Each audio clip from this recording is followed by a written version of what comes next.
Professeurs, mesdames, messieurs, en vos titres et qualités, avant de débuter, je voudrais tout d'abord excuser monsieur le gouverneur Olivier Schmitz qui est retenu ailleurs pour une autre réunion et ne pourra pas nous rejoindre ce soir, peut-être en deuxième partie de soirée. Après 1 an et demi d'interruption des cours-conférences du Collège Belgique et de toutes nos autres activités en présentiel d'ailleurs, c'est avec un immense plaisir que je vous accueille de nouveau dans les salons du Palais provincial ici à Arlon pour assister à la conférence de ce soir, qui était d'ailleurs, si je ne me trompe pas, programmée en mai 2020 déjà. Oui, c'était. Il est vrai que grâce à la technologie, nous avons pu maintenir le lien pendant ces longs mois et recevoir lors de sessions virtuelles d'autres orateurs de qualité venus partager leur savoir et leurs expériences avec nous. Mais quel bonheur d'enfin nous revoir en présentiel. Le thème du jour s'intitule « Complexité de la prise de décision et enjeux éthiques dans le monde digital ».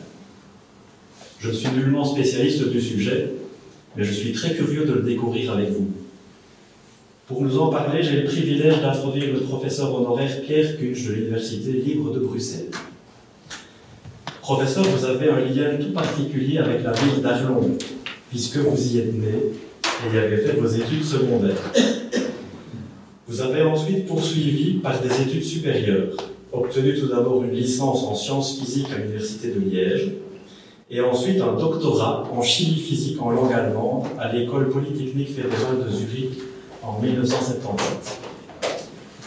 De retour en Belgique, en 1978, vous avez travaillé jusqu'en 2010 dans le secteur nucléaire, notamment à la Belgo Nucléaire, chez Siemens, et à l'Organisme national de gestion des déchets radioactifs et des matières fissiles enrichies, l'ANDRAF. En parallèle, vous avez mené des travaux en recherche opérationnelle, des études à l'école de commerce Solvay, et vous êtes devenu professeur en recherche opérationnelle et dynamique des systèmes de 1997 à 2020, à l'ULB, à l'école polytechnique, et à la VUB, à l'école de commerce Solvay. Après cette riche carrière au service de la science, vous êtes aujourd'hui professeur honoraire. Toutefois, vous poursuivez vos recherches dans les domaines de l'énergie et de l'environnement, après avoir contribué à plus de 100 articles et chapitres d'ouvrages scientifiques. Vous donnez également régulièrement des conférences, dont celle qui nous réunit ce soir.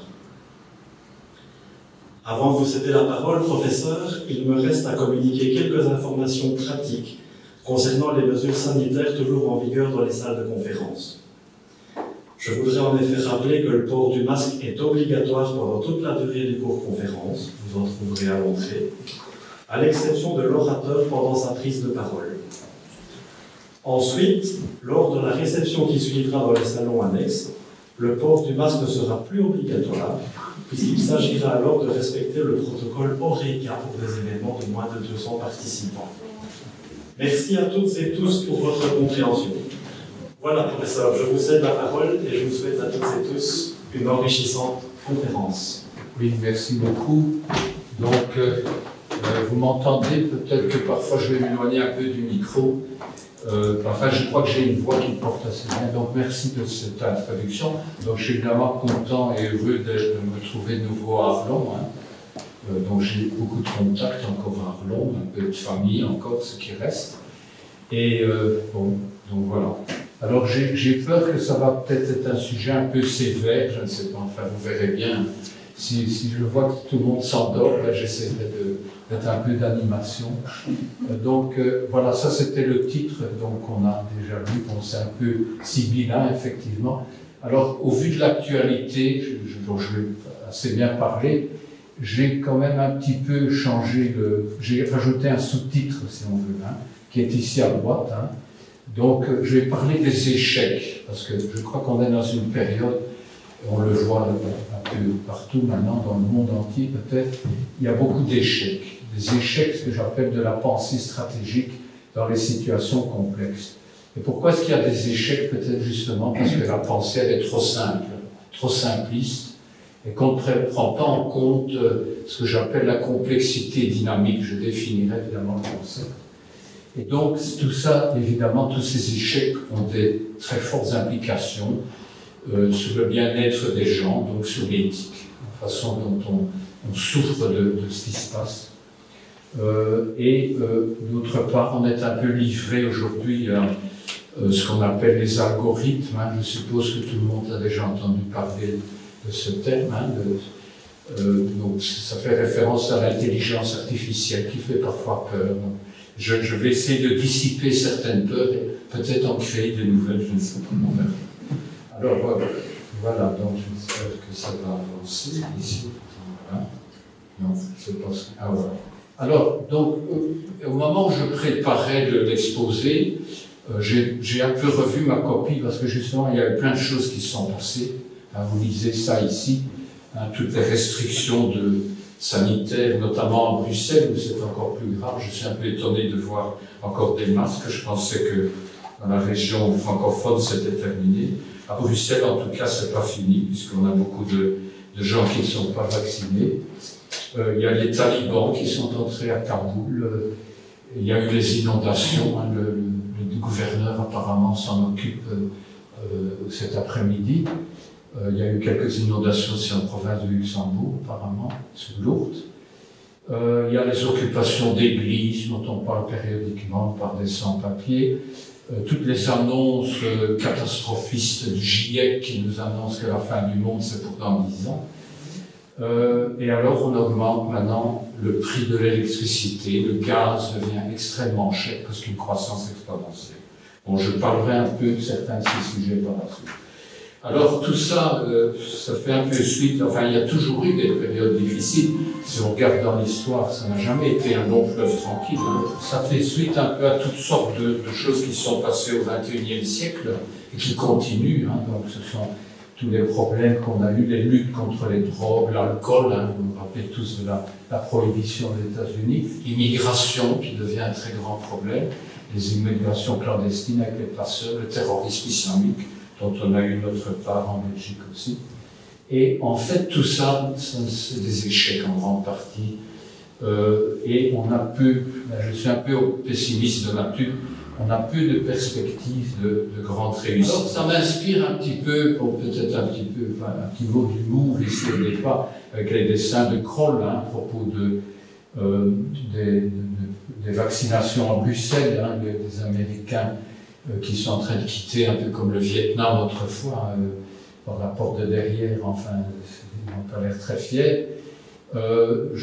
J'ai pensé à la parole de Clémenceau, le grand politicien de la Première Guerre mondiale, qui disait « La guerre est chose trop sérieuse pour être trop grave, pour être confiée à des généraux ». Je me suis parfois demandé, en voyant tous ces échecs, est-ce qu'on ne devrait pas dire aussi que beaucoup de décisions, des décisions complexes, sont trop graves et trop complexes pour être confiées. J'avais d'abord mis à nos hommes politiques, je me méfie un petit peu parce que je ne sais pas qui est dans la salle. J'ai mis nos dirigeants. Mais les dirigeants, c'est peut-être aussi vous, quelque part. Hein, si vous êtes chef de famille ou chef de famille, hein, on fait beaucoup d'erreurs, on a beaucoup d'échecs dans nos vies. Et c'est peut-être justement parce que notre pensée est trop simpliste. Alors voilà, alors un autre conseil qui est très important en amour notamment, méfiez-vous des commencements. C'est une parole d'Ovide. Il y a des problèmes, vous vous lancez dans une belle aventure, mais il y a des risques quand même qui sont tout petits au début, vous ne voyez que les bons côtés, et puis ça grandit, et voilà, à un moment donné, la catastrophe est là. Et ça fait partie peut-être de la pensée simpliste. Alors une autre citation, c'est celle de Guillaume II, qui s'est réfugié chez ça, je ne sais pas très bien si c'était sa cousine ou sa tante en Hollande après la défaite allemande en 1918, qui a dit « Das habe ich nicht gewollt hein. ». Pour ceux qui ne connaissent pas l'allemand, ce n'était pas ce que j'ai voulu, hein. Ce n'était pas mon intention. Alors ça, c'est le titre d'un livre extrêmement intéressant qui m'a beaucoup inspiré d'ailleurs pour préparer cette conférence.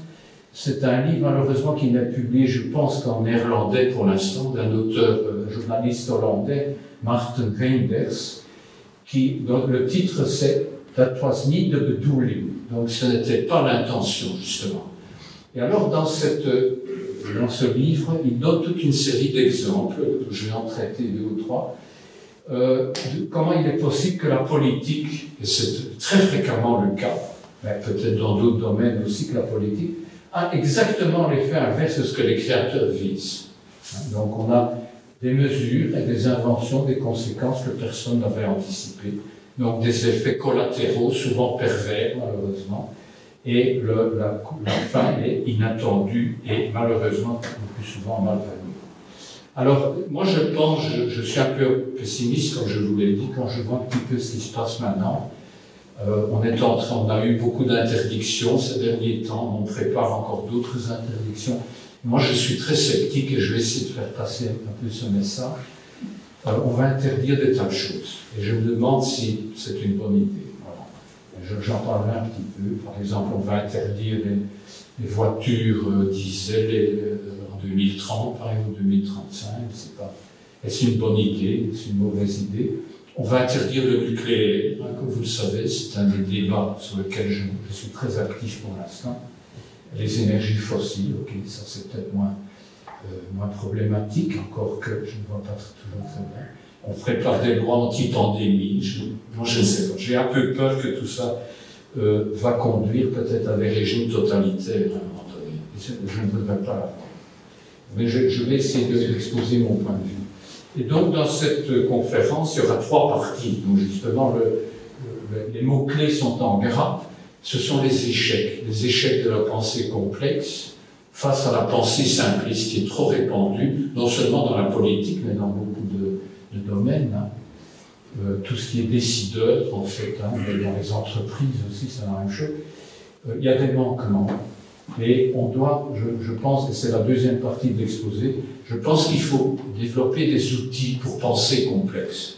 Donc abandonner ce simplisme, je fais peut-être des illusions, mais c'est un très long combat que j'ai essayé d'entamer un petit peu dans mes travaux universitaires notamment, et dans l'éducation que j'ai donnée aux jeunes à Bruxelles. Et donc le troisième partie, ce serait, je vais un peu voir quel est le risque que les algorithmes peuvent éventuellement nous faire courir, parce que c'est important aussi aujourd'hui l'intelligence artificielle. Est-ce que ce sont des amis ou des ennemis? Est-ce qu'ils nous aideront en tant qu'aide à les décisions? Il y a des instruments formidables, mais certains peuvent créer de vrais problèmes. Alors je vous conseille toujours le livre de Yuval Noah Harari, qui est un livre magistral, enfin très très intéressant, que peut-être certains d'entre vous ont lu. 21 leçons pour le 21e siècle chez Albin Michel. C'est un tout gros volet, mais il faut pas mal de patience. Mais c'est passionnant, et il a pas mal d'humour dans ce qu'il écrit. Mais on en sort un peu quand même, pas toujours très joyeux. Bon. Alors, première partie, donc l'échec de la pensée complexe. Tout d'abord, je cite un philosophe que j'aime beaucoup, Edgar Morin. Beaucoup de gens ne savent pas qu'il est grec, en fait, c'est un grec d'origine. Donc, lui dit que l'on est encore dans la préhistoire. Il a écrit ça en 1990, mais ça reste probablement vrai, malheureusement.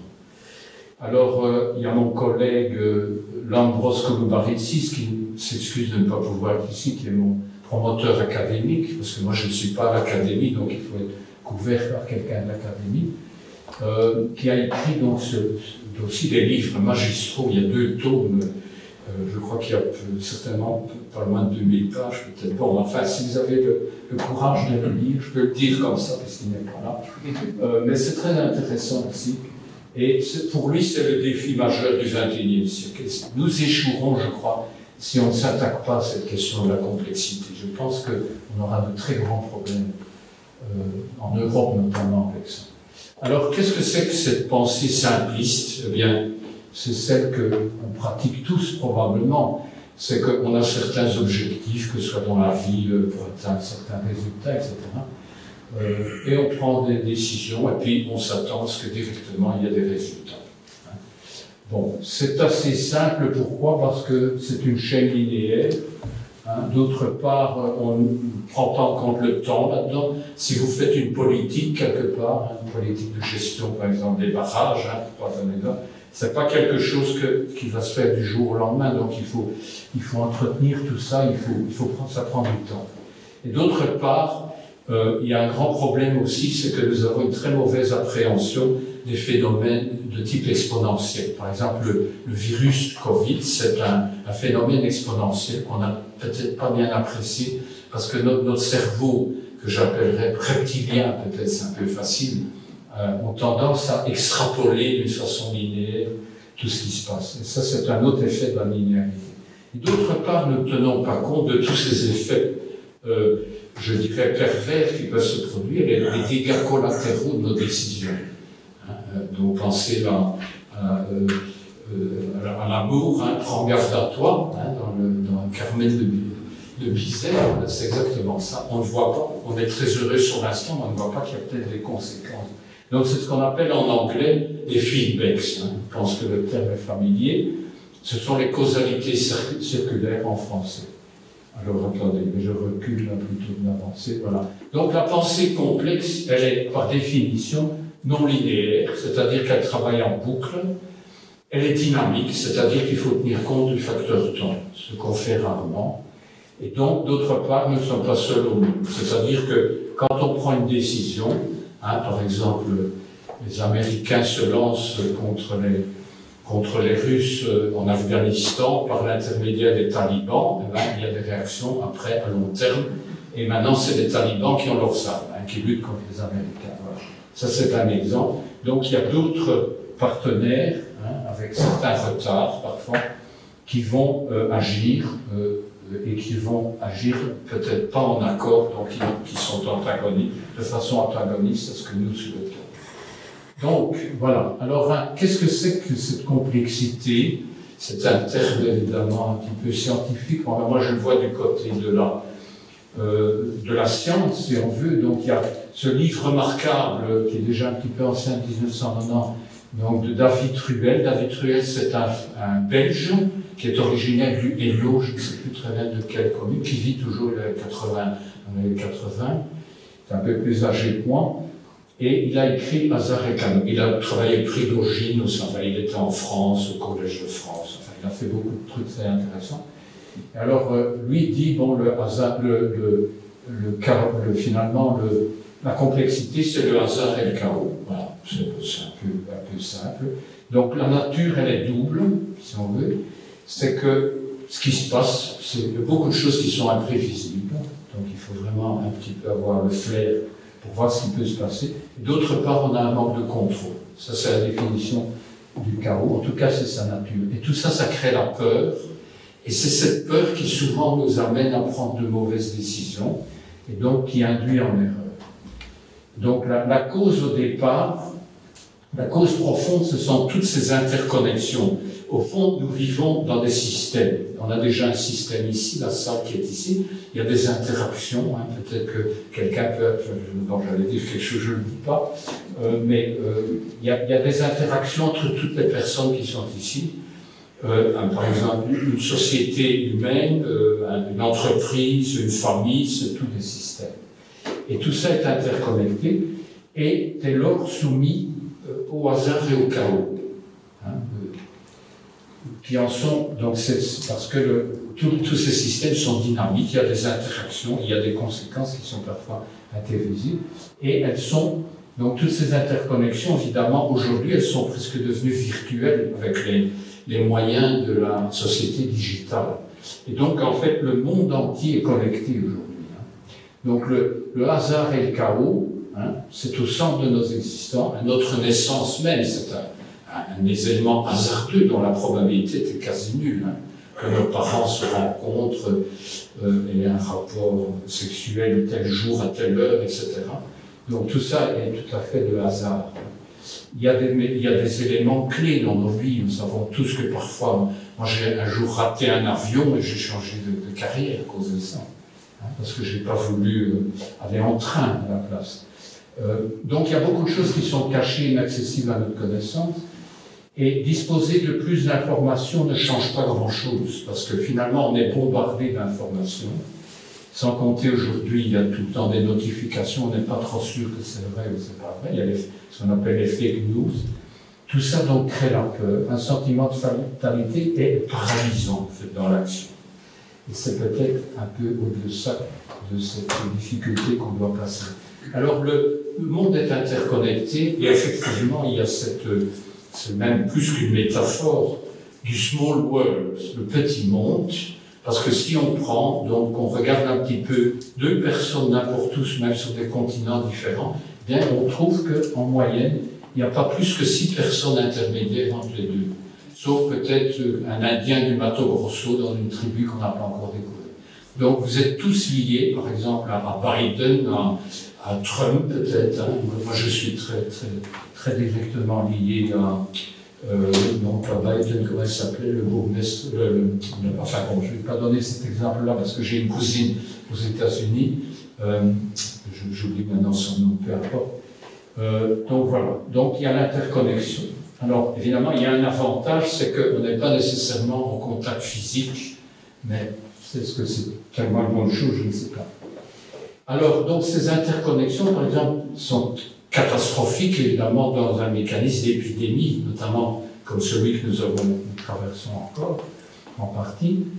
C'est que, donc, puisque tout le monde est interconnecté, tôt ou tard, tout le monde, si il se passe un problème à un niveau du réseau mondial, ben, ça se propage, hein, comme un virus, c'est le cas de dire. L'informatique est un bon exemple. On peut avoir un virus global qui se répand dans le monde entier.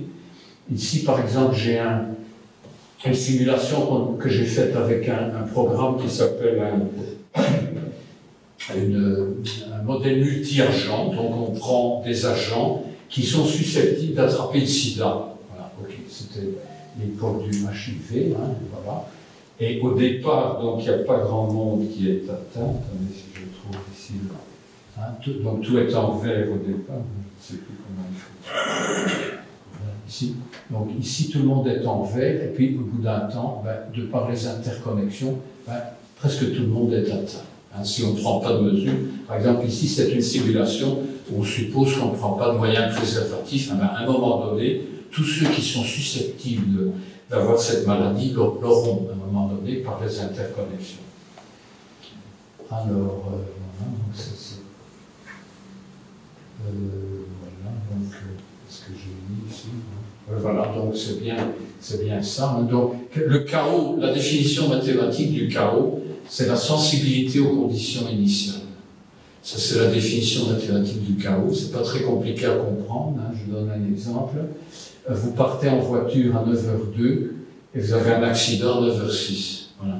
Vous seriez parti peut-être à 9h04 et il n'y aurait rien eu peut-être, hein, parce que vous ne seriez pas arrivé à l'endroit en même temps sur la route au moment où l'accident est eu.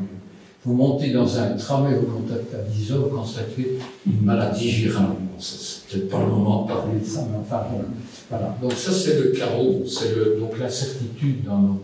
Et quelque part c'est inquiétant. Hein.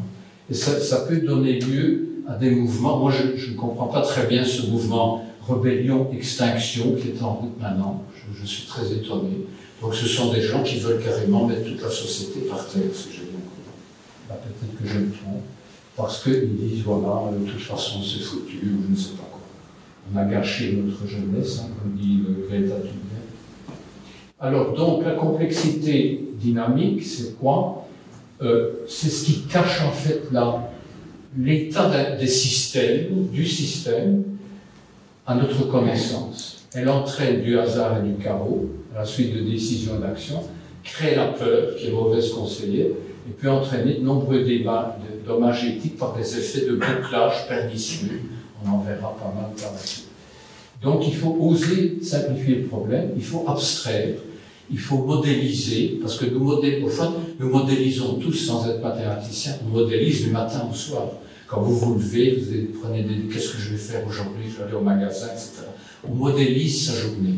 Et évidemment, il y a toutes les incertitudes. Hein. On est prêt éventuellement à adapter le modèle, entre guillemets, si se passe quelque chose qu'on n'avait pas prévu, qu'on doit changer de projet. Donc il faut être prêt à penser, à agir système dans cette complexité dynamique. Je pense que c'est ce que nous faisons en fait, hein, en réalité. Alors, penser système pour comprendre nos échecs. Donc, pour penser système, il faut oser penser. Ça, malheureusement, j'ai l'impression que ça devient de plus en plus rare. Je me trompe peut-être, je suis peut-être un peu pessimiste. On est tous scotchés à nos smartphones, on nous inonde de messages, etc., du matin au soir. Moi, je n'ai pas de smartphone, hein, donc je peux en parler. Voilà. Donc, c'est la formule de Kant, hein, du temps des Lumières, de l'encyclopédie, Voltaire, etc. Avant la deuxième moitié du XVIIIe siècle, sapere aude, ose penser, en latin. Et donc voilà, donc il faut devenir adulte et ne pas nécessairement chercher des guides et certainement pas, je dirais, pas trop dans les réseaux sociaux. Pour moi, c'est une mauvaise idée. Donc voilà un petit rappel, le système complexe, voilà, donc des interactions multiples qui coexistent entre des composantes multiples à prendre en compte. Elles sont dynamiques, hein, puisque le temps c'est quelque chose de très important, à cause de la sensibilité aux conditions initiales, non linéaire, l'effet n'est pas proportionnel à la cause, il y a des chaînes de causalité et des boucles de causalité aussi dont on ne tient pas compte, qui sont les effets de retour, qui sont des effets de type boomerang, ça peut vous tomber dessus alors que vous n'aviez pas prévu, et souvent avec retardement. Alors, dans ces systèmes, bon, il y a des outils, hein, tout ça d'outils qui existent. Donc, par exemple, ici, moi j'aime bien le livre de Peter Senge, qui a été très populaire à un certain moment, je crois qu'on en parle moins maintenant. C'était ce qu'on appelait la cinquième discipline. Hein. C'est pas la cinquième colonne, c'est la cinquième discipline. Donc il y a une série de disciplines. Et la cinquième discipline qui sont ici, hein, pour l'entreprise, on parle beaucoup des entreprises, c'est la pensée système. Donc qui intègre en fait toutes les autres visions dont on a besoin pour gérer une société. Alors il y a un excellent livre de Daniel Kim qu'on peut d'ailleurs trouver sur Internet aussi, qui est une introduction à la pensée systémique et qui utilise ce que je vais définir, les archétypes, que moi j'utilise comme des béquilles de réflexion. Hein. Donc ce sont des moyens de penser mieux, de penser système. Alors un système, c'est donc une association d'objets interconnectés, comme j'ai dit, il y en a partout, hein, une famille sociale, système, une société, l'État belge, enfin donc la société belge. Bon. Alors, dans ces systèmes, on a des boucles, hein, et c'est ça qui est un peu difficile parfois.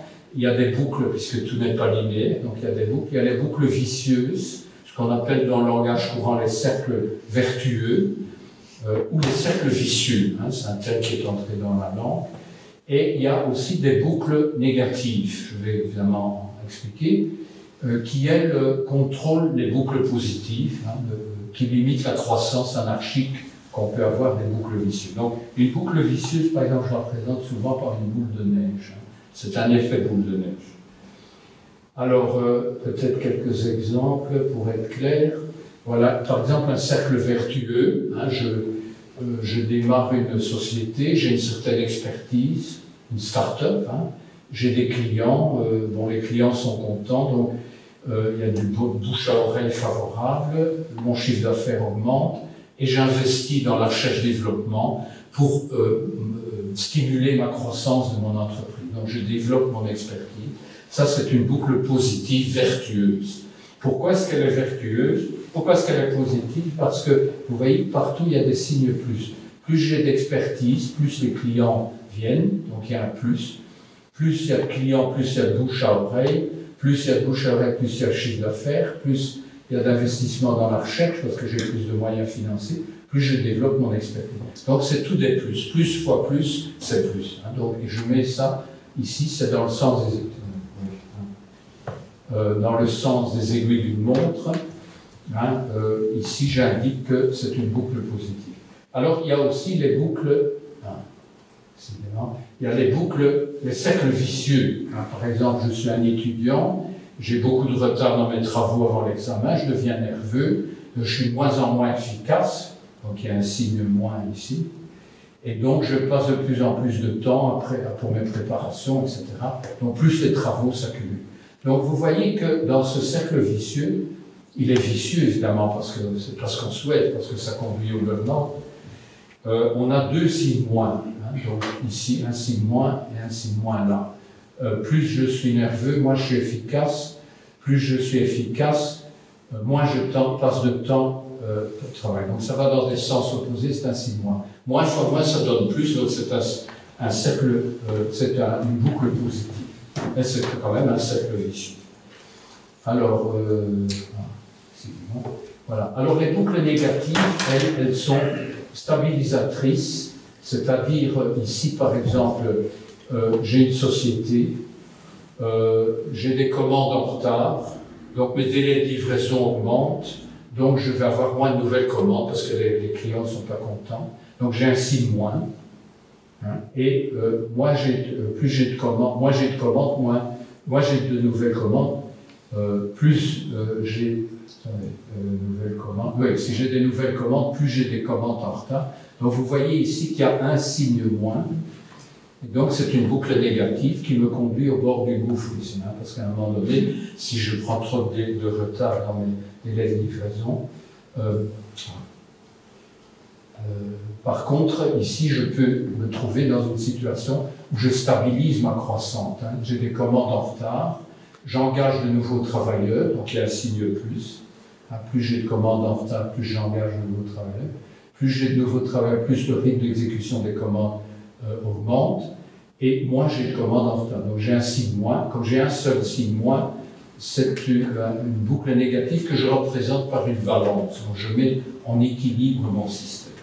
Et ça, c'est important de le comprendre, parce que dans les systèmes réels, on va toujours avoir au moins une boucle positive et une boucle négative quelque part. Alors, un exemple un peu trivial, j'ai des poules et des œufs, vous connaissez le problème de poule et d'œuf. Plus j'ai de poules et plus j'ai d'œufs, donc c'est un positif. Plus j'ai d'œufs avec un effet de retard, plus j'ai de poules, donc c'est un cercle positif. Mais si j'avais uniquement cette croissance des poules, à un moment donné, les poules couvriraient toute la terre. Donc ça, c'est pas possible. Donc à un moment donné, elles doivent être régulées. Donc il y a une mortalité des poules, par exemple un mécanisme, elles sont écrasées en traversant le pouls. Donc j'ai une boucle négative qui va être une boucle de contrôle ici. Donc pourquoi est-ce que c'est négatif? Parce qu'il y a un signe moins. Plus il y a de poules écrasées en traversant la route, moins il y en a. Donc voilà. Donc ça, c'est l'association de ce qui se passe toujours. Donc, dans tous les systèmes, on a toujours au moins une boucle positive et une boucle négative. Alors, pour revenir aux archétypes, un premier archétype, mais je l'ai appelé archétype 0 parce que ce serait la boucle positive toute seule. Donc, j'ai une population, j'ai des naissants, donc c'est une boucle positive, la population grimpe. C'est un effet boule de neige parce que j'arrive à une surpopulation.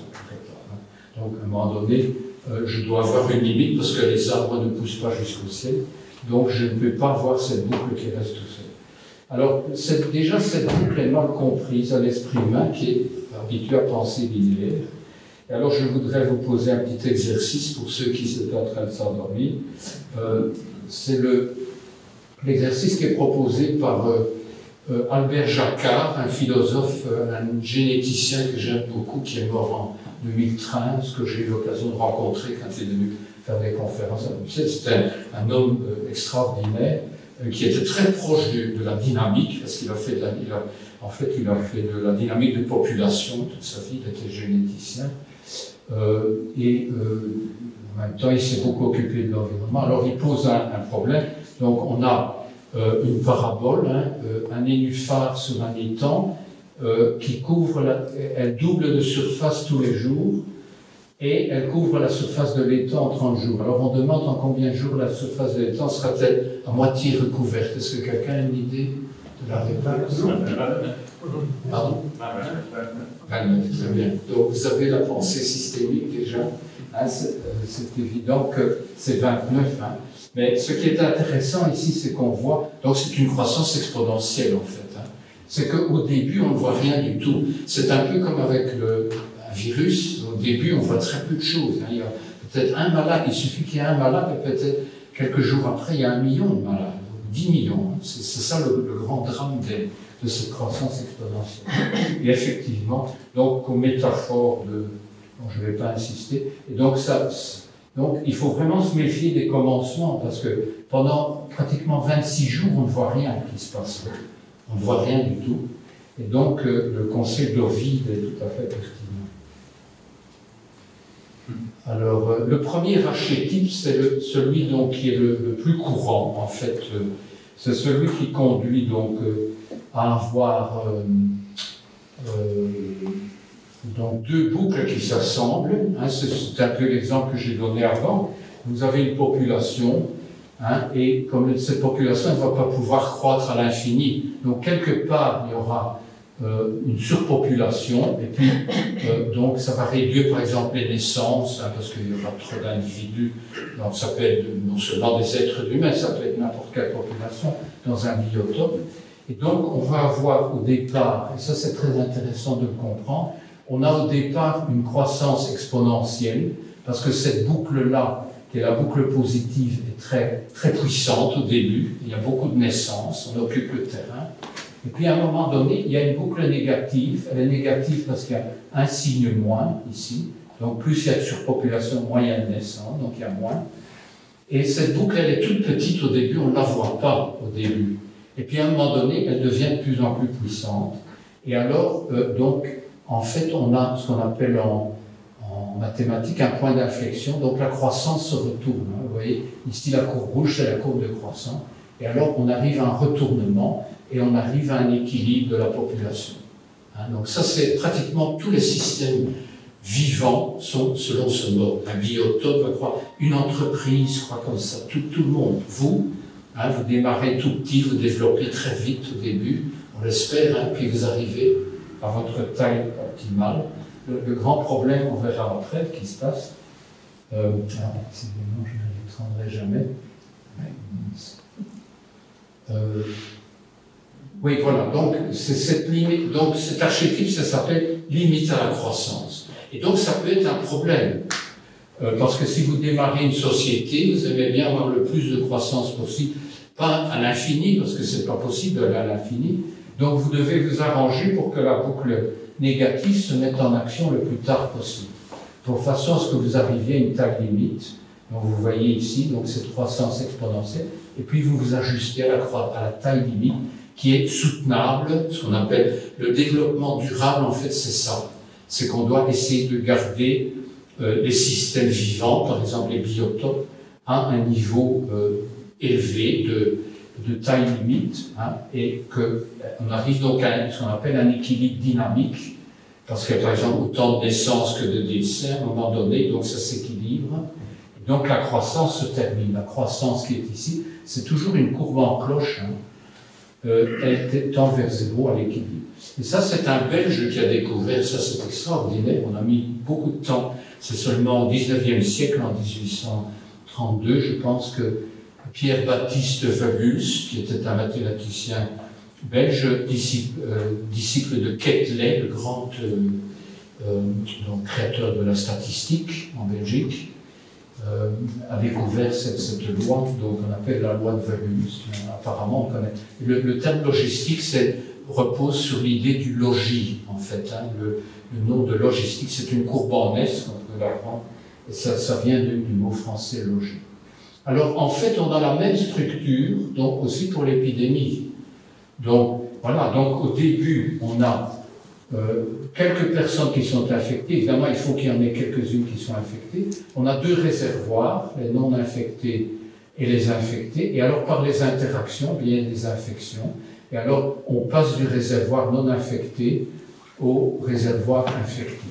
Hein, donc, vous voyez, c'est la courbe qui est ici. Donc, on a d'abord une courbe logistique inverse qui tend vers zéro et l'autre courbe logistique qui croît. Et à un moment donné, c'est ça qui est très inquiétant avec les épidémies, c'est qu'en réalité, tout le monde est contaminé, hein, puisqu'il y a des interconnexions. Si tout le monde est susceptible de l'être, donc on peut l'arrêter par des mesures, par exemple des vaccins ou des mesures. Mais en réalité, on ne sait plus arrêter une épidémie une fois qu'elle est en route. Alors, le deuxième archétype, malheureusement, c'est la conséquence un peu de celui-là, c'est que tout système vivant meurt à un moment donné. Par exemple, moi j'ai eu des ressources, je suis arrivé à un certain niveau, et à un moment donné, mes ressources s'épuisent, je commence à sentir le poids des ans, et donc ma taille limite est en train de s'écrouler. Hein, voilà. Et alors, donc, ça veut dire, avec moi s'écroule aussi ma vie, ma croissance. Hein. Donc, voilà, je tombe, ma taille tombe avec la taille limite. Et donc, ça, c'est le mécanisme d'effondrement qui fait partie aussi de la vie, de tout être vivant, par exemple. Même peut-être de biotope aussi. Donc, à un moment donné, la taille limite s'écroule par manque de ressources. Un exemple, par exemple, dans l'environnement, c'est la surpêche. La surpêche, on pêche plus vite que ce que la reproduction des alevins, à un moment donné, donc le système s'écroule. Ça, c'est inévitable. Donc, la surpêche. Donc, quand on parle de développement durable, c'est justement d'essayer d'éviter ce type de mécanisme le plus possible. Alors, voilà, dans l'entreprise, on a plein d'exemples, hein, puisqu'on doit traiter d'échecs. ça peut être l'échec de l'entreprise. Donc, voilà un entrepreneur qui a très bien géré, qui aurait bien géré sa croissance, hein, donc une magnifique courbe logistique avec une belle croissance, courbe en cloche. Et à un moment donné, il a mal géré sa croissance, hein, ça c'est bien connu. Il y a des entrepreneurs dans la salle ou les responsables de la province de Luxembourg. Bon, il faut bien gérer sa croissance, il ne faut pas prendre trop de dettes, hein, dire oh, on va engager des tas de gens, etc. Et puis à un moment donné, donc la ressource, c'est l'assise financière qui s'écroule. Donc voilà, alors on a un effondrement. Hein, donc la croissance à un moment donné devient négative, d'abord elle tend vers zéro, et la taille du système tend aussi vers zéro. Donc ça c'est une chose qu'il faut apprendre dans les écoles de commerce, par exemple, à la BUB ou à l'USB, c'est qu'on doit éviter. Alors ici, donc on est dans deux archétypes qui sont fondamentaux. C'est vraiment la pierre angulaire de presque tous les systèmes. On retrouve ça dans tous les systèmes, c'est cette association d'une boucle positive et une boucle négative. Mais il y a d'autres choses qui peuvent se passer, évidemment. Hein. Donc je donne ici quelques-uns des archétypes, il y en a plus, mais je donne ceux qui paraissent le plus importants pour mon propos. C'est par exemple le troisième archétype, c'est l'addiction au traitement symptomatique. Hein, donc vous êtes par exemple, vous êtes commencé à devenir nerveux pour toutes sortes de raisons. Donc ça c'est les symptômes de votre problème que vous devez traiter. Et vous prenez des drogues par exemple. Hein, bon, vous prenez une drogue. Donc voilà, vous allez résoudre, vous choisissez, disons du café peut-être pour éviter.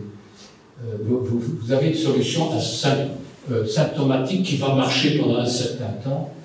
Et puis, à un bout d'un certain temps, il y a une évolution pernicieuse. Vous devenez accro. Hein, donc, vous développez une addiction, hein, pour utiliser le mot correct. Et donc, ça vous empêche de choisir une solution structurelle. Hein, par exemple, vous pourriez faire du sport ou faire autre chose, pratiquer les arts, je ne sais pas quoi, donc pour combattre votre nerveux, faire du yoga. Voilà. Et donc, ça, c'est ce système pernicieux qui peut se mettre en place. Et vous voyez ici, en fait, en réalité, il y a deux boucles négatives. Hein. Donc la boucle négative, je rappelle, c'est une boucle de contrôle. Donc, vous contrôlez un petit peu votre système avec cette boucle négative qui est symptomatique. Également, vous le contrôlez avec la solution structurelle. Mais à cause de l'évolution pernicieuse, vous affaiblissez la possibilité de recourir à la solution structurelle.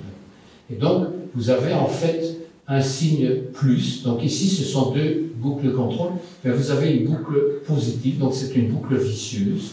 Pourquoi? Parce que si vous comptez le nombre de signes moins, vous prenez ce contour ici, vous voyez qu'il y a deux signes moins. C'est comme ça qu'on voit que c'est une boucle positive. Et même l'alliance des deux boucles négatives, ça forme un 8.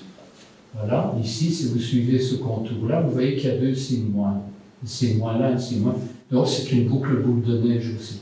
Et donc ça veut dire qu'en traitant le symptôme, en ne choisissant pas la solution structurelle, vous arrivez à une catastrophe. Donc c'est un effet pervers. Alors les exemples, donc l'addiction aux drogues, les lois de prohibition, on va voir ça, je vais montrer. Les lois de limitation d'immigration, je vais aussi illustrer que c'est exactement ce phénomène-là qui se passe. Alors je vais essayer maintenant, j'espère, voilà. Je ne l'apprendrai jamais. Voilà, ça c'est par exemple les drogues. Hein. Qu'est-ce qui se passe? On pourrait prendre un exemple que vous connaissez bien, c'est celui de la prohibition. Hein, qu'est-ce qui s'est passé? On a des âmes de bonne volonté ont interdit l'usage d'alcool aux États-Unis. Hein, c'était peut-être chez nous aussi à certaines époques. Bon, alors évidemment, quand vous mettez trop de contraintes, hein, les Belges sont aussi resquilleurs, vous créez des marchés parallèles. Hein, si vous interdisez, par exemple, l'immigration légale, ben vous allez créer un marché de passeurs. C'est ce qu'on observe exactement. Vous interdisez les drogues, vous créez un marché de drogue. Le marché de la drogue, c'est le second marché mondial au point de vue du chiffre d'affaires. Je ne sais plus quel est le premier, mais c'est le deuxième. C'est des milliards d'euros, de dollars, etc. Donc, c'est à cause de ce mécanisme, donc en renforçant des contraintes légales, au lieu peut-être de prendre, si on pense aux drogues, il y a peut-être des solutions du côté d'un marché légal. Mais on rend ce marché légal impossible, justement, avec des lois trop restrictives. Et alors, on fait la bonne affaire de, par exemple, Al Capone, on peut prendre un exemple qui est un peu en dehors de notre temps, Et donc, voilà. Donc, ici, si on prend effectivement les deux, on voit bien la boucle positive avec les deux signes moins. Ici aussi, un signe moins, un signe moins. Donc, ça donne une catastrophe. C'est pour ça que je pense que la parole de mai 68, peut-être que certains de vous l'ont connu, oui, je pense que partie de vous ont connu mai 68, on disait qu'il ne vaut pas, mais il est interdit d'interdire. Ben, c'était formidable, mais c'était vrai quelque part. Maintenant, ça ne s'applique peut-être pas à tout, évidemment. Alors, voilà. Pour moi, ça c'est mon point de vue, et c'est un point de vue peut-être un peu, qui n'est pas tout à fait politiquement correct. Je pense que l'interdiction, ça n'aura jamais de bons résultats. Sauf s'il y a vraiment des bonnes raisons. Si on introduit, par exemple, si on interdit l'asbeste, par exemple, dans un bâtiment, ok, c'est bien, parce qu'on sait qu'il y a un problème. Mais bien que l'alcool, c'est aussi mauvais, mais à grande dose. Hein, je ne crois pas que ça sert à quelque chose, franchement. Maintenant, on veut interdire, par exemple, les voitures diesel. Moi, je ne crois pas que ça va marcher. Ça ne va pas marcher, parce qu'on va avoir... Il y aura des marchés parallèles qui vont se créer. Donc, l'objectif qu'on veut atteindre, par exemple, réduire le CO2 ou réduire la pollution, on va la déplacer ailleurs, dans d'autres pays, éventuellement. Et donc, il faut éviter de jouer ce rôle d'idiot utile pour créer des activités parallèles qui font pire que bien. Hein, donc, ceux qui ont créé la loi de prohibition, ils ont été les idiots utiles d'Al Capone, qui était peut-être une petite frappe, un type pas si mauvais que ça, qui a terminé par un grand criminel de la mafia qui a fait des centaines de morts. Alors, ma réflexion, c'est toujours ce que je dis, et c'est pour ça que je pense qu'on doit faire appel quand même à la bonne volonté des gens. On n'a pas interdit les diligences pour pouvoir passer à la locomotive à vapeur. Donc, on ne va pas interdire la machine, on ne va pas interdire les voitures diesel pour mettre des voitures électriques à la place. Ça ne marchera pas, je suis persuadé. Il faut que les gens soient persuadés que c'est mieux, que ce soit mieux. Alors, ok, on va nous dire, oui, mais le changement climatique, etc. J'en parlerai un peu plus loin. Alors, par exemple, voilà un exemple, peut-être que ça va mettre de mauvaise humeur certaines personnes, je ne sais pas, est-ce que quelqu'un a des panneaux photovoltaïques chez nous? Pas trop, ça va. Moi, personnellement, je pense que les panneaux photovoltaïques n'aident pas du tout le problème du changement climatique, pas du tout. Et il crée en plus des addictions, une addiction, parce qu'on est exactement dans ce modèle-là. Donc si je regarde ici la production photovoltaïque, hein, donc ça c'est sur une semaine, je crois, enfin quelques jours, voilà, ça ressemble un peu à un peigne cassé, parce qu'il y a des jours où il y a du soleil, d'autres jours il n'y en a pas, il y a beaucoup de nuages. En hiver, il n'y a pratiquement pas de production. Donc en fait, les panneaux photovoltaïques ne sont pas rentables, je crois que tout le monde le sait. Hein. Pourquoi est-ce que vous en avez installé? Ok, je ne vais pas dire que vous êtes avide d'argent, etc. Mais vous l'avez fait parce qu'on vous a dit, mais c'est intéressant sur le plan financier. Je vous avoue, si moi j'en avais, je l'aurais fait aussi. Et c'était beaucoup plus intéressant d'ailleurs avant qu'aujourd'hui, parce qu'on a donné donc des moyens de cette électricité, on ne s'est pas beaucoup utilisé de ça. Ça m'intéresse d'ailleurs, j'ai eu des travaux de fin d'études là-dessus. Je pense que c'est très difficile d'utiliser plus que 30%, si on n'a pas de batterie, hein, plus que 30% de sa propre production. Et en hiver, on n'a pas de production. Donc on doit de toute façon, on a une surproduction en été, hein, et d'autant plus qu'on va peut-être surdimensionner son installation. En hiver, on n'a pratiquement rien, donc on doit recourir au réseau. Alors qu'est-ce qui s'est passé? Eh bien, on a permis, par exemple, ce système que moi, je trouve un peu scandaleux, personnellement, de compteurs, c'est peut-être parce que je n'ai pas de panneau photovoltaïque, de compteurs qui tournent à l'envers. C'est-à-dire que, en fait, les gens qui ont des panneaux photovoltaïques utilisent le réseau électrique, le réseau de distribution dans ce cas-là, comme grande batterie. Hein, parce qu'ils ne savent pas utiliser leur électricité. On produit en été quand il n'y a pas besoin de moins de... Ou alors on doit installer de l'air conditionné, éventuellement. C'est une façon de résoudre le problème. Et donc, il y a quelque part, on crée une sorte de bulle financière. C'est d'ailleurs ce qui s'est passé avec les certificats verts, parce qu'on a aussi donné des certificats verts. Et surtout, je dirais, ce qui est très grave, c'est que on a, avec ce système de compteurs à l'envers, ceux qui ont des panneaux photovoltaïques, surtout s'ils sont surdimensionnés leur installation, qui veut dire qu'ils mettent énormément sur le réseau, et ils consomment à la limite pas grand-chose de ça, ils n'ont plus de facture à payer puisque leur compteur tourne à l'envers. Et donc, ce sont des gens qui n'ont pas de panneaux qui financent en réalité. Et donc, si vous avez, mettons, 10% des gens qui ont des panneaux photovoltaïques, qui ne payent plus de facture, eh bien, la facture des autres augmente de 10%. Ça, c'est mathématique, hein, parce que le réseau de distribution, il a des coûts importants qui sont fixes pour la plupart. Hein. Il y a très peu de coûts variables, il y a la gestion du réseau, etc. Donc voilà, donc c'est un problème, et donc ça devient une addiction. Alors, un autre archétype qui est un peu lié à celui-ci, c'est le dernier que je vais considérer, c'est les fausses bonnes solutions et les mauvais remèdes. Vous verrez que il y a aussi des panneaux photovoltaïques qui vont en prendre pour leur grade. Donc voilà, qu'est-ce que c'est que ça? Ben, vous avez un problème urgent à résoudre, n'importe quoi, et on n'a pas le temps, quoi. Il faut choisir une solution. Et vous choisissez, je ne sais pas très bien quoi prendre, enfin, on pourrait prendre des exemples de la vie courante, certainement il y en a beaucoup, mais bon, vous choisissez la mauvaise solution, ce n'est pas la bonne solution, et cette solution, elle a des conséquences inattendues. Hein, il y a des conséquences qu'on n'a pas prévues, qui sont évidemment mauvaises en général, si c'était des bonnes conséquences, ce n'est pas trop grave, et à la limite, elles augmentent le problème. Donc vous voyez qu'on a ici une boucle négative que je représente donc par une balance, hein, puisqu'il y a un signe plus et un signe moins, donc ça fait plus fois moins, c'est moins, c'est un contrôle, on résout le problème en partie, temporairement en général, avec ce problème. Par exemple, vous avez un mécanisme, je ferai un exemple un peu idiot, qui grince. Vous dites, j'ai pas le temps d'aller chercher l'huile pour huiler le mécanisme, vous jetez un seau d'eau dessus, ok, ça ne grince plus pendant quelques instants, et puis tout rouille, et puis il n'y a plus rien qui fonctionne. Hein. Ça, ce sera un exemple. Donc, il y a des conséquences inattendues, et là, c'est une boule de neige. Hein. Vous avez plus, tout est plus, donc c'est une boucle positive. Alors, voilà, alors quelques exemples, je vais rapidement les traiter.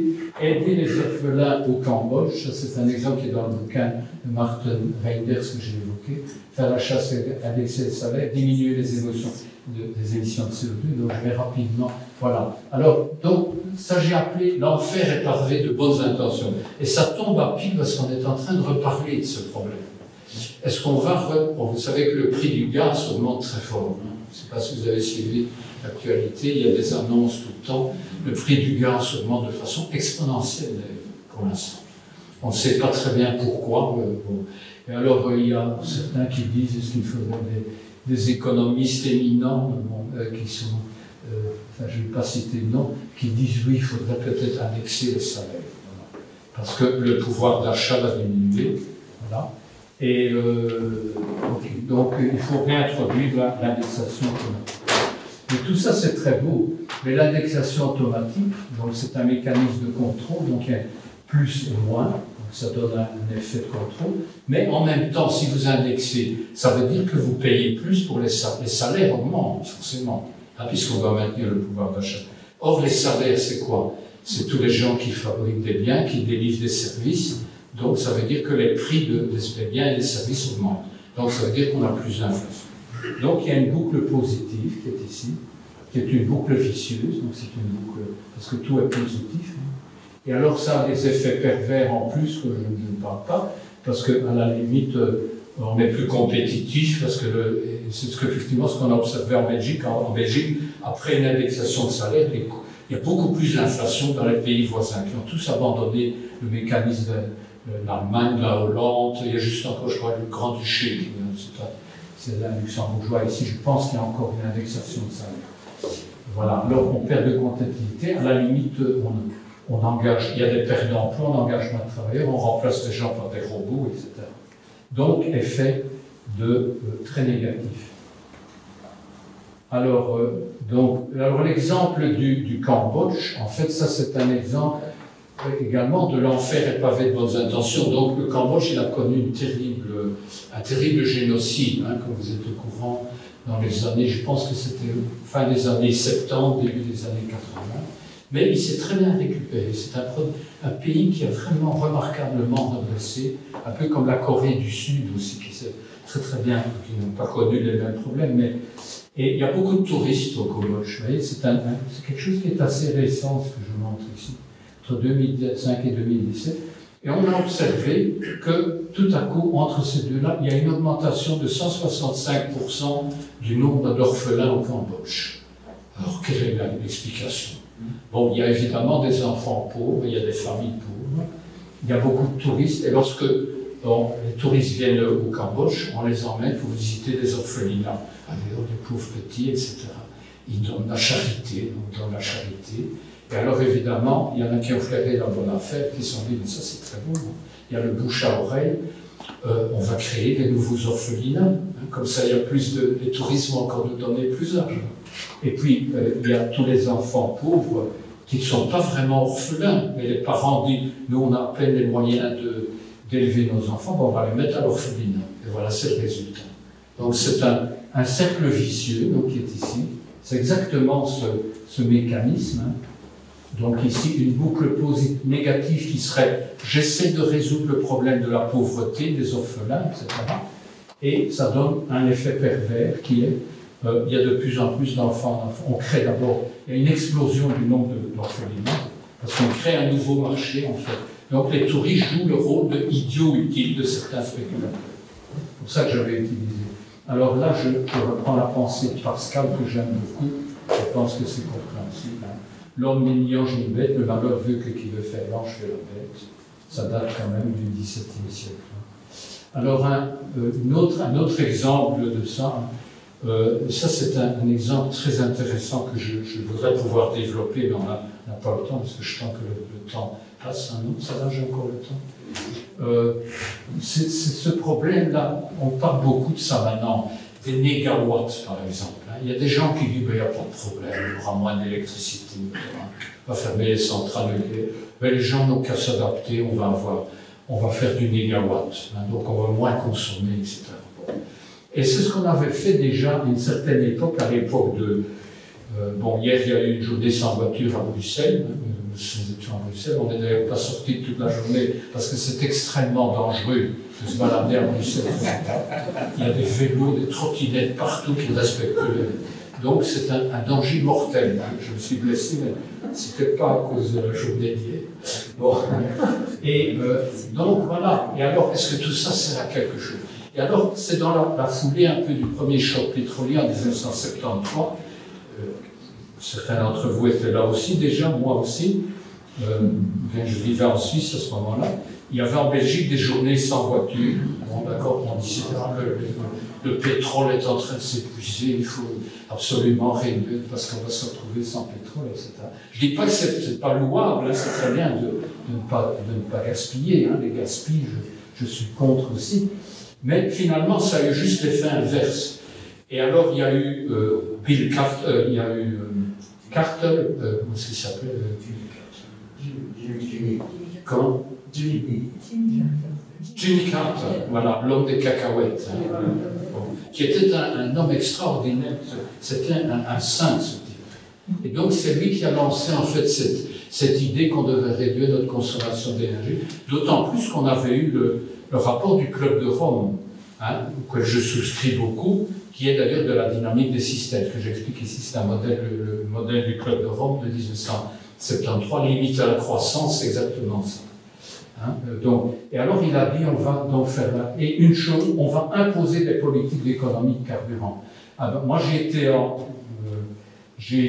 ça c'était dans les dernières années, des années 70, 70, hein, j'étais aux États-Unis, à ce moment-là j'ai été dans l'Ouest, et effectivement on avait une voiture, ah ben, j'étais avec ma cousine qui est ici, et on avait loué une voiture, ça consommait combien de 100 km, je ne sais plus. Certainement pas mal, hein, certainement pas mal. Et voilà. Et alors il a fait une politique de cap, politique de... Ah, c'est très bien, c'est louable. Hein. Mais qu'est-ce qui s'est passé? On a donc réduit très fort la consommation aux 100 km. Hein. C'est-à-dire qu'on peut rouler autant en dépensant moins, finalement. Hein, puisqu'on utilise moins d'essence, que l'essence, à l'époque, était très bon marché, encore malgré le premier choc pétrolier.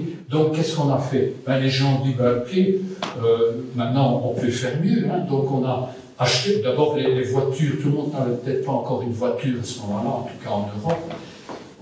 il y a eu plus de ventes de voitures, et puis comme on pouvait aller plus loin pour le même prix, on est allé plus loin, donc on a fait plus de kilomètres, et au total, en fait, on a consommé beaucoup plus de carburant.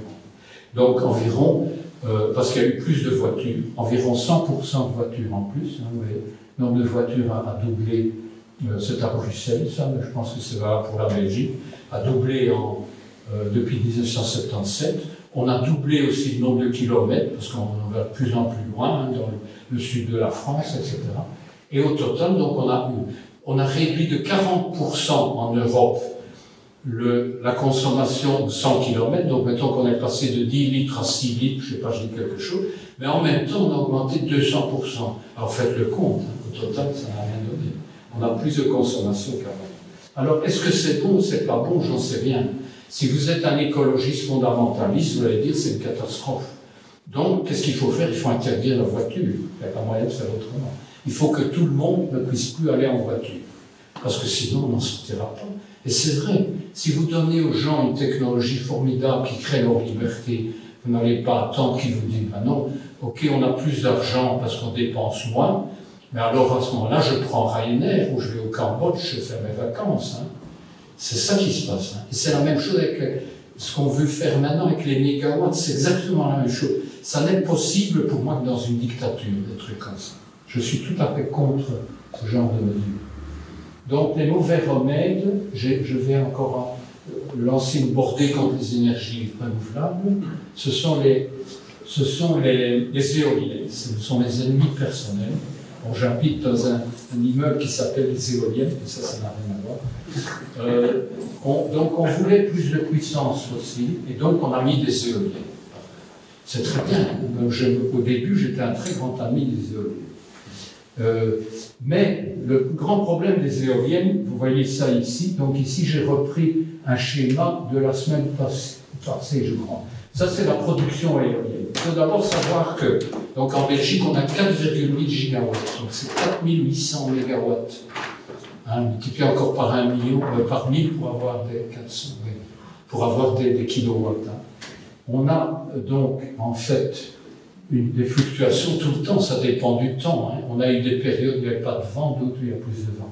De toute façon, on est très loin, on a 4,8 gigawatts, et on est ici même pas à la moitié, quoi, hein, donc même au maximum. Il y a des périodes, à un moment donné, on avait même une puissance négative, parce que quand il n'y a pas de vent, pour éviter que les moteurs, que les rotors se grippent, il faut injecter de l'électricité. Donc on avait une consommation d'électricité plutôt que de production.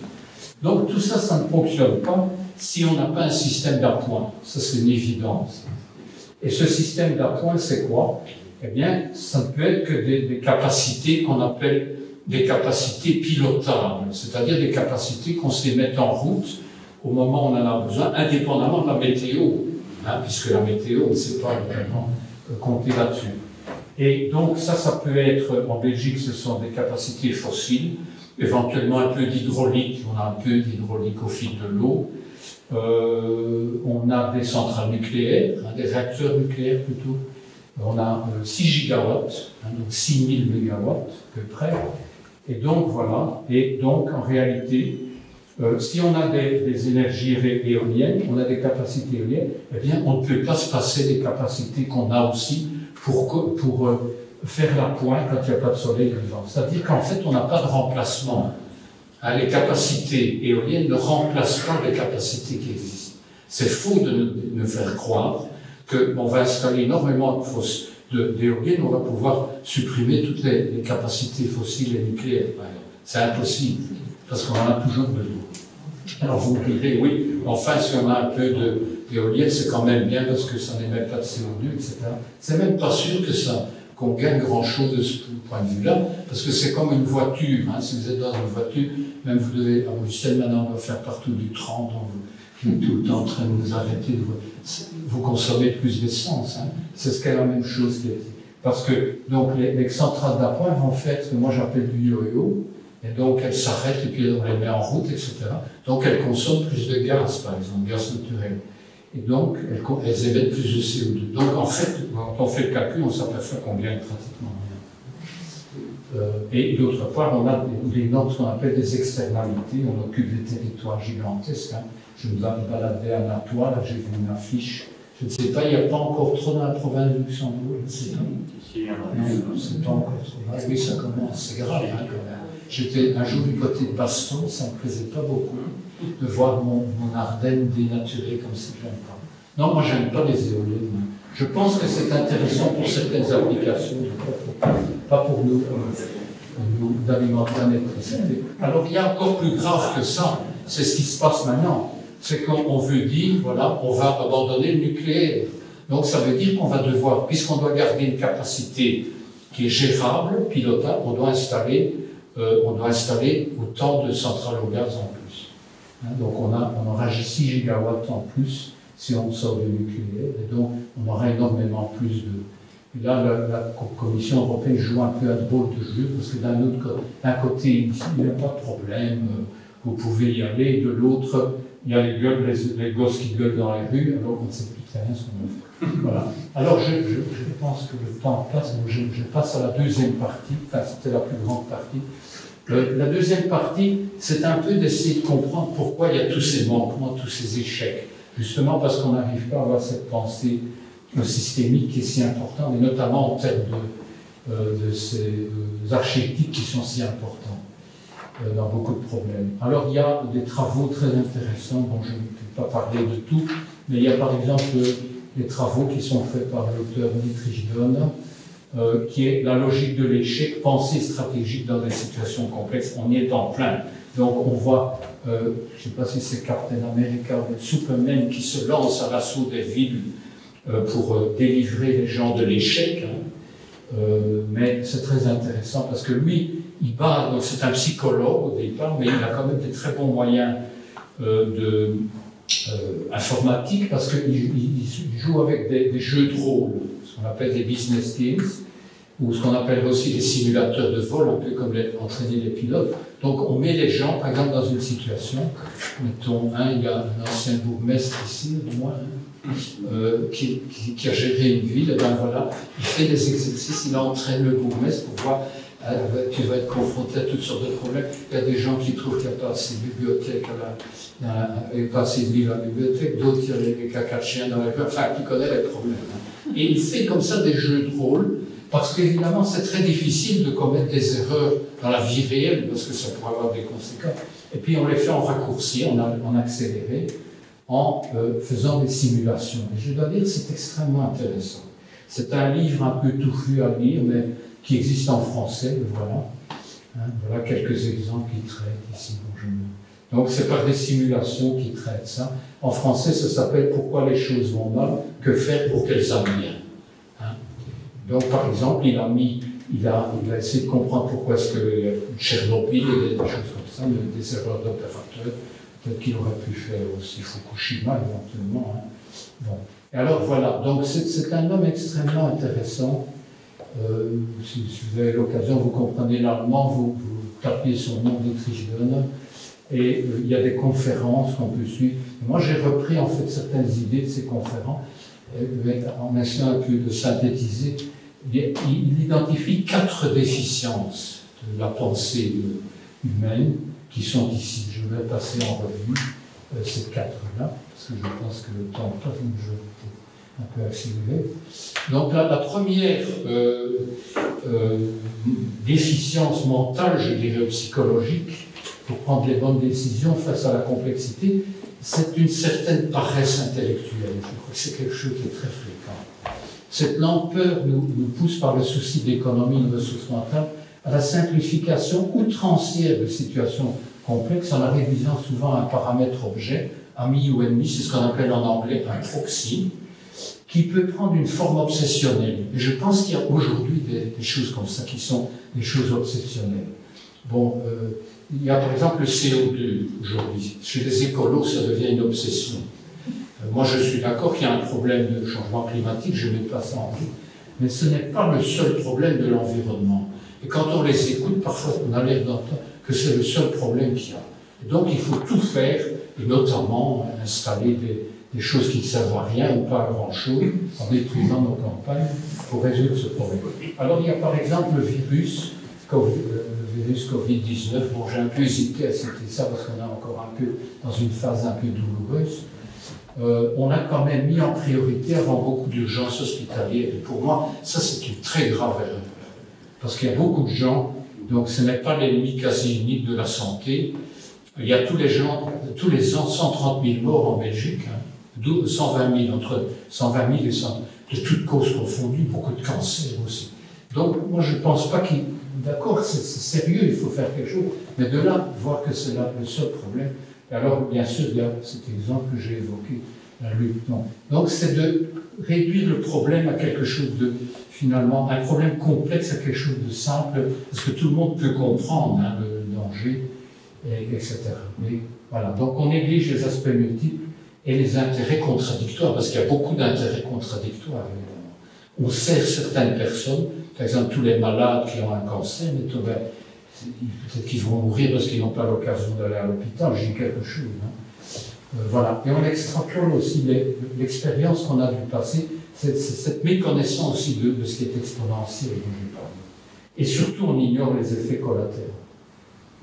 Alors, la deuxième chose, ça c'est très important aussi, et malheureusement c'est un peu vrai dans nos sociétés, on ne regarde que les succès, on oublie les échecs. On filtre l'information, et ça c'est tout le temps, hein, il y a de la propagande à longueur de journée sur les réseaux sociaux. Et alors il y a une dynamique de groupe aussi. On est tous ensemble, on crie tous ensemble, mais peut-être qu'on est sur le mauvais chemin, mais on ne s'en rend pas compte. Et alors, si on fait des erreurs, bon, je ne vais pas citer l'exemple douloureux récent, mais si on fait des erreurs, on tend à s'auto-protéger, de dire c'est pas de ma faute, c'est l'autre. On crée un lampiste, ce qu'on appelle parfois aussi un lampiste. Alors j'aime bien la fable de La Fontaine, 1678, c'est pas récent. Il avait déjà dit ça, Arros sur le baudet, c'est vrai, tout à fait, voilà. Il faut relire les anciens auteurs, c'est très très intéressant. Alors il y a la mémoire courte, on vous bombarde de trucs, il y a des incendies au Brésil, bon, il y a les inondations, évidemment, bon là, okay. La guerre au Moyen-Orient, l'Afghanistan, etc. À un moment donné, on y pense et puis on oublie. Ça, c'est la règle, c'est l'esprit humain qui est comme ça. Et heureusement, peut-être d'un certain côté. Parce que, je dirais, l'esprit humain, on ne sait plus gérer toutes ces informations. Je veux dire, si on vous apprend qu'il y a eu, mettons, 1000 morts en Chine, quelque part dans une province, parce qu'il y a eu un barrage qui a cédé, ou 1 million de morts, vous allez, ça ne parlera pas. Par contre, si on vous présente une image d'un enfant de réfugié qui est mort sur une plage, ça va vous parler. Donc c'est notre cerveau reptilien qui est un peu comme ça. Quand il y a des très grandes ordres de grandeur, à la limite, on ne sait même plus de quoi on parle. Donc la recherche de scoop, les inondations incessantes, et c'est vrai que ça peut donner l'idée d'une sorte de résignation. Moi je pense qu'il faudrait peut-être être moins bien informé. On n'a pas besoin de savoir tout ce qui se passe dans le monde entier. Je sais qu'on est dans la mondialisation, mais est-ce que ça sert à quelque chose? Ça ne sert même pas nécessairement à la solidarité, comme on l'a dit. Alors, on observe, c'est surtout là que je voudrais en venir, dans la complexité dynamique, on ignore ce qu'on n'observe pas. Donc, on ignore tous ces cercles vicieux qu'on pourrait anticiper, mais on ne le fait pas aussi par paresse intellectuelle. Et parce que souvent, on prend une décision, on s'aperçoit que ça ne marche pas. Un exemple typique, c'est le cas de l'Allemagne avec ça, ce qu'on appelle Energiewende en Allemagne. Donc c'est la même chose que ce que nous on est en train de faire, la grande erreur qu'on est en train de faire. Ils sont en train de foutre en l'air tout leur système pour tout remplacer par des énergies renouvelables intermittentes et du charbon. Parce que justement, les énergies intermittentes ne peuvent pas fonctionner si on n'a pas un appareil. Comme on a supprimé les réacteurs nucléaires, on va supprimer les derniers qui restent, encore à peu près, je ne sais plus, 6 gigawatts, je crois, après le programme belge, eh ben, on va mettre quoi à la place? Du charbon, peut-être du gaz venant de Russie. Alors bon, c'est pas une très bonne idée. Donc, voilà. Et on ne veut pas, on a des scientifiques qui disent ça ne va pas, c'est pas bon. Mais non, on ne peut pas revenir en arrière. Parce que le politicien, malheureusement, et c'est vrai aussi pour d'autres personnes, d'autres décideurs, a peur de perdre la face. Il ne va pas aller dire je me suis trompé. Or, il faudrait qu'on ose dire. Il n'y a que les idiots qui ne se changent jamais leur opinion. Et justement, dans des processus dynamiques, on devrait être prêt à revoir sa position. Alors, bon, donc, alors je dis quand même quelques mots de l'éthique, je m'aperçois que le temps passe.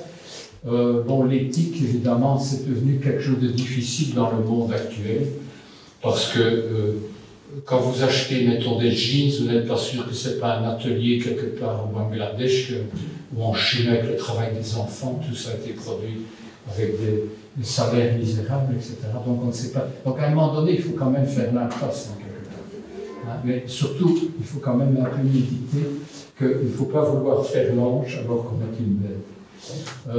Alors, nous, on a développé à l'ULB VIB, on avait un petit peu réfléchi à tout ça. On a, en fonction donc aussi des 4 résultats de Deurne, on avait développé une série, ce que j'ai appelé des vertus, c'est peut-être un grand mot, un peu selon le terme d'Aristote aussi. Hein, Aristote, rien de trop, hein, parce qu'il faut garder, je pense, un juste milieu. Et voilà ce qu'on avait proposé avec mon professeur, qui est maintenant qui a 10 ans plus que moi, donc on est tous pensionnés. On avait préparé ici un certain nombre de vertus, ce qu'on appelle des vertus. Donc la perspicacité, la lucidité, l'humilité, ça c'est très important. Donc ça s'attache chaque fois à un défaut, un des 4 défauts qu'on a donnés. La faculté de se remise en question, ça c'est des politiques, ça c'est rare. Face à l'arrogance, l'hypocrisie, la recherche de pouvoir, la spéculation, parce qu'on a vu les idiots utiles qui créent des marchés, etc., donc, pour d'autres personnes. La mémoire courte, hein, l'empathie, je crois que c'est difficile. Enfin, ça a l'air d'être un peu des lieux communs, mais je crois que c'est important. Et alors, pouvoir anticiper sans être inondé nécessairement d'informations. Donc, et ça fait partie aussi de la faculté de pouvoir revenir sur sa position. Alors voilà, ça c'est ce qu'on avait fait à l'ULB. Donc, on a donné un cours, qu'on appelle de dynamique des systèmes, donc pour penser système, pour essayer de développer ses qualités. Donc avec des modèles, on a pris des exemples.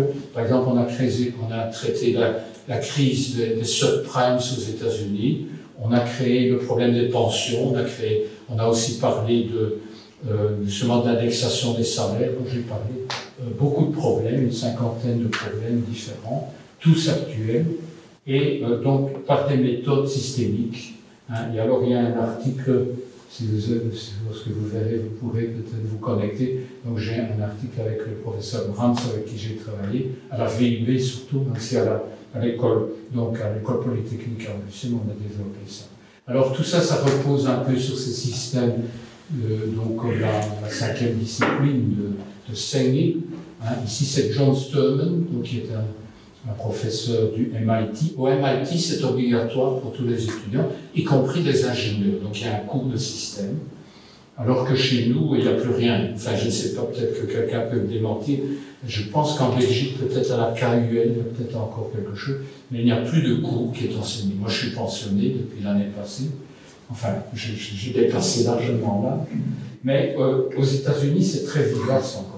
Bien qu'apparemment, certains politiciens, comme Trump par exemple, n'ont pas utilisé la dynamique des systèmes. En Suisse, aux Pays-Bas, il y a beaucoup de gens, au Danemark, etc. Mais bon, voilà, alors voilà, c'est un outil, je mets la référence, quelqu'un peut peut-être si ça intéresse. Alors il y a par exemple à l'école à Saint-Callen, donc en Suisse alémanique, une école, c'est aussi une business school finalement. Ils ont beaucoup utilisé ça donc pour agir, non seulement pour éduquer, donc il y a l'aspect éduquer, donc éduquer qui, les jeunes, les futurs décideurs, mais aussi l'appliquer à des problèmes pratiques, la gestion d'un hôpital, maison d'édition des entreprises, etc. Bon, c'est quelque chose que je n'insiste pas, mais vous pourrez lire si vous regardez les slides après, vous pourrez lire. Alors finalement, j'ai plus grand chose pour dire pour les algorithmes. J'ai encore le temps, quelques minutes. Les algorithmes, bon, je ne vais pas en dire énormément de choses. Donc les algorithmes, c'est quoi finalement? Ben, c'est un peu des recettes de cuisine, hein, finalement. Si vous avez une calculette, hein, donc ben, calculer un logarithme, par exemple, je trouve peut-être un exemple compliqué, même une multiplication, une racine carrée, ben, qu'est-ce qu'il y a ce qu'on appelle un software, hein, dans le jargon. Donc ce sont des logiciels finalement, hein, qui font tourner des machines, hein, des hardware, ça peut être des robots éventuellement. Hein. On appelle un robot à soigner les vieilles personnes dans un hôpital. Bon, ça c'est de l'intelligence peut-être aussi de l'intelligence artificielle. Alors, ça existe depuis très longtemps. Moi, je fais des algorithmes depuis 40 ans, quoi, pratiquement. Hein, parce que j'ai fait de la recherche opérationnelle, comme on l'a dit. Et donc, par exemple, un algorithme, c'est celui du thermostat. Hein, le thermostat, donc, qui est en fait une boucle négative, puisque c'est une boucle de contrôle. Donc, vous mesurez la température, vous la comparez à la température de consigne, et vous mettez en route la chaudière ou bien l'air conditionné selon la température que vous avez. Donc, si vous regardez, il y a un signe moins, donc c'est une boucle négative. Hein, et alors, ici, si on fait. Donc, on a la température de consigne, mettons 21 degrés. Ici, dans une pièce, on est à 15, grâce au thermostat au monde. Alors, aujourd'hui, c'est devenu, évidemment, des objets connectés. On peut lancer par Internet, enfin, moi, je ne sais pas le faire, hein, mais il paraît qu'il y a déjà ce qu'on appelle les objets connectés. Je ne connais pas très bien, mais bon, qu'est-ce que c'est? Ben, c'est de l'intelligence artificielle. Maintenant, ce n'est pas vraiment de l'intelligence, parce qu'il faut bien dire que ce n'est pas de l'intelligence, c'est une puissance de calcul. Et qui a écrit les algorithmes, ce sont quand même des opérateurs humains. Alors maintenant, il y a des gens qui pensent qu'un jour, les machines, les robots pourront écrire eux-mêmes des algorithmes. Moi, je ne crois pas personnellement. Donc les algorithmes, c'est quelque chose de fantastique. Moi, je trouve qu'on vit une époque formidable. Hein. Les GPS, par exemple, c'est fantastique, hein, se trouver son chemin. On était à Paris il y a quelque temps, impossible de s'y retrouver dans la grande banlieue. Là. Si on n'avait pas un GPS, on meurt. Hein. La conduite assistée, les objets connectés, bon, il y a du bon et du mauvais, évidemment. Mais il faut quand même, si vous lisez Yuval Noah Harari, 21 leçons pour les élèves, vous verrez qu'il y a quand même beaucoup de problèmes, parce que ça peut quand même s'insérer un peu trop dans notre vie privée. Hein. À un moment donné, on va avoir tous ces senseurs biométriques, hein, et alors on va vous prévenir que peut-être vous allez avoir une crise cardiaque, ok, c'est très bien, peut-être vous le prendre dû. On va vous prévenir que peut-être vous êtes suspect d'avoir un cancer quelque part, et puis on envoie ça directement à votre société d'assurance. Ah bon, il y a beaucoup de... Je ne sais pas reproduire tout ce qu'il raconte, c'est très bien écrit avec beaucoup d'humour, mais c'est important. Et donc, il ne faudrait pas non plus que les intelligences artificielles nous subjuguent. Hein, et donc, ça peut être la meilleure comme la pire des choses, selon les langues des jeux. Alors, les algorithmes, par exemple, je passe très vite ici, ils confondent fréquemment les corrélations, les coïncidences et les causalités. Lorsqu'il y a plus de ventes de crème glacée, il y a plus de débits criminels. C'est quoi? C'est une causalité ou c'est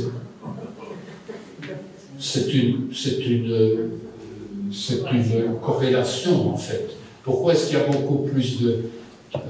parce qu'on vend plus de crème glacée quand il fait très chaud, et c'est probablement quand il fait trop chaud, quand il y a une canicule, qu'il y a plus de crimes. Hein, donc c'est une corrélation. L'intelligence artificielle ne fait pas la différence. Alors lorsque Nicolas Cage se produit au cinéma, plus d'Américains se noient dans leur piscine. Ça se trouve dans le livre de Reinders, que j'ai évoqué. Bon, ça c'est une coïncidence, je pense. Hein. Donc l'intelligence artificielle va vous dire, si vous êtes Américain, n'allez pas dans votre piscine quand il y a un film de Nicolas Cage. C'est ça qu'ils vont faire. Hein. Donc, bon, voilà. Donc la corrélation, la coïncidence, supplante la causalité, et le marketing, parce que c'est ça finalement, malheureusement, un des résultats de l'intelligence artificielle des algorithmes, c'est le marketing.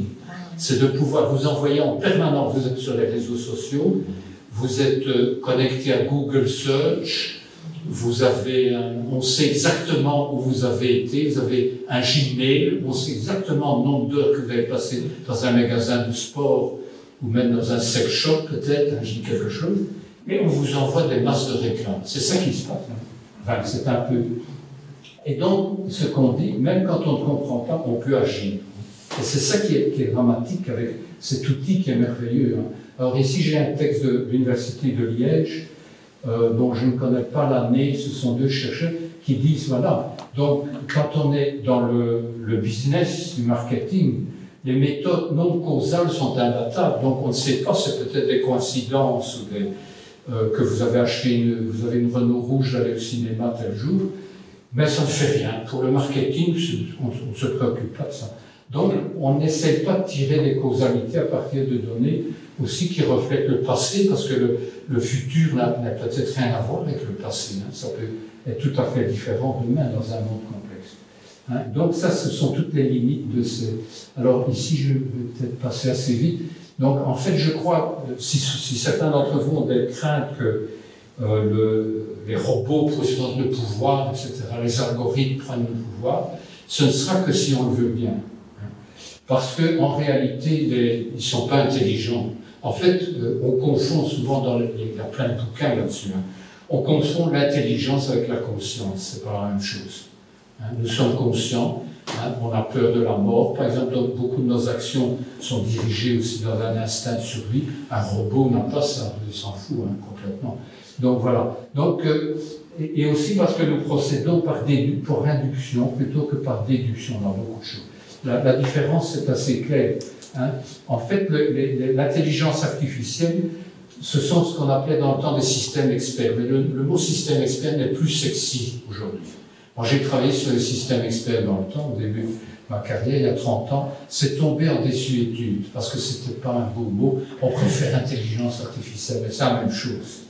Alors on parle, il y a les réseaux neuronaux qui avaient aussi disparu à un moment donné, qui n'ont rien à voir avec les réseaux neuronaux. Donc on se base sur ce qu'on appelle les big data, et alors c'est là qu'on peut observer certaines conclusions. Donc d'analyse de données générales, on passe au particulier. Hein, alors si par exemple, alors il y a des tas de gens qui travaillent avec ça. Hein, il y a ce qu'on appelle les esclaves du clic. Donc, ils sont payés des centimes pour aider, par exemple, Google et toutes les GAFA en général, ils travaillent avec des milliers de gens qui... Donc, l'intelligence, en fait, artificielle, elle vient au bout de course. Il y a des milliers de gens qui rassemblent des données, qui sont payés un cent de dollars, par exemple, pour une information, hein, qui n'arrivent même pas à boucler leur fin de mois avec ça. Alors, ils sont là, par exemple, la reconnaissance qu'on appelle le deep learning, hein, présente des images. On peut très bien l'intérêt, mais c'est vrai, ça peut avoir un intérêt. Est-ce que c'est un chat ou un chien ou c'est la grand-mère? Bon, ok. Alors, il suffit par exemple que... Alors, on compare à des millions, parce que la puissance des big data et de l'intelligence artificielle, c'est la puissance de calcul phénoménale qu'on n'avait pas encore il y a 15 ans. Hein, c'est quelque chose de phénoménal. Et donc, par exemple, si le chien il a un nœud sur la tête, à la limite, on ne va pas le reconnaître. On va croire que c'est la grand-mère. Bon.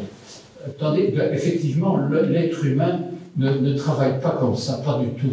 Il ne travaille pas par des big data où on dit est-ce que ça c'est un chat ou un chien. On a une perception mentale qui est tout à fait différente. Et d'autre part, et ça c'est la démarche de l'intelligence humaine, c'est l'induction par rapport à la déduction donc de l'intelligence artificielle des systèmes experts. Par exemple, Newton a observé qu'une pomme tombe, donc c'est un événement particulier. Et il dit, tiens, qu'est-ce qui se passe? Peut-être qu'il y a la gravitation universelle. Donc, on peut trouver deux. Alors, par exemple, on observe que dans un triangle plan, la somme des angles, c'est 180 degrés. Hein, ça, vous savez, de la géométrie classique. Ah, ok. Et alors, il y a un théorème, hein, on vous a obligé de démontrer. Euclide a déjà trouvé la démonstration. L'intelligence artificielle est absolument incapable de trouver ça.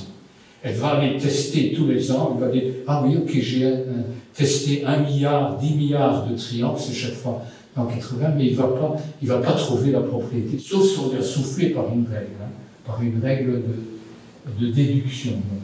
Hein. Alors bien sûr, on peut se tromper, et donc ça c'est à la base justement de ce qu'on appelle la réfutabilité, bon je n'insiste pas, mais c'est quelque chose de très puissant qui est la démarche scientifique. Donc si vous trouvez une propriété, où il y a un seul contre-exemple, ben c'est pas bon.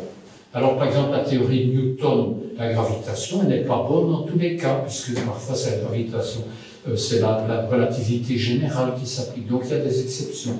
Donc, il faut nuancer.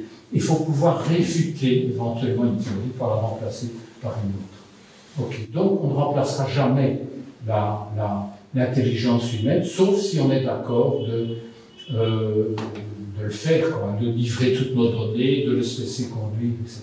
Parce que sur le plan des qualifications des vertus éthiques, il n'y a rien qui correspond, il n'y a rien. La seule chose, c'est peut-être que bon, l'intelligence artificielle n'est jamais fatiguée, hein, ne dit pas, moi j'en ai marre de faire un calcul, etc.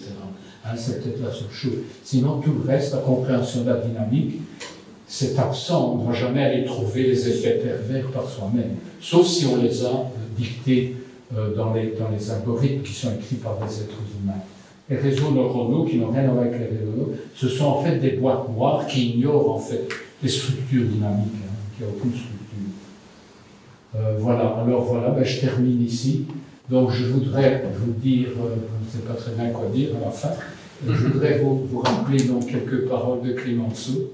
La parole de Clemenceau, c'est trop grave, il faudrait être confié à, vous ajoutez après le pointillé. Alors, osez penser, et ne recourez pas trop à votre smartphone, vous voyez ici en haut. L'homme n'est ni ange ni bête, donc l'enfer est pavé de bonnes intentions, faites attention. L'excès en tout, ça je crois que c'est très important, l'excès en tout, l'excès est un vice. Et ça c'est un peu comme Aristote qui disait, rien de trop. Hein. Il faut garder un juste milieu. Les machines, ces robots, c'est formidable, on peut faire des trucs, les smartphones, les GPS, etc. C'est fantastique, hein. Nos ancêtres s'y revenaient, ils tombaient à la renverse. Mais il faut bien les utiliser. Si on les utilise trop, c'est pas bon. Donc il ne faut pas devenir les esclaves, et je cite encore Harari, ce ne sont pas les robots qui vont prendre le pouvoir un jour, mais leur maître pour nous contrôler sans répit par les algorithmes, si nous le voulons bien. Hein, donc lisez peut-être aussi Harari, c'est intéressant. Alors il y a quelques références, si les slides après apparaissent, peut-être que vous pouvez alors aller voir. Moi je vous conseille quand même de lire certaines choses, c'est très intéressant. En plus des références qui sont dans le... Voilà, alors ça c'est mon email si jamais vous voulez me questionner. Je ne sais pas si on a encore le temps de poser des questions. Okay, voilà, merci.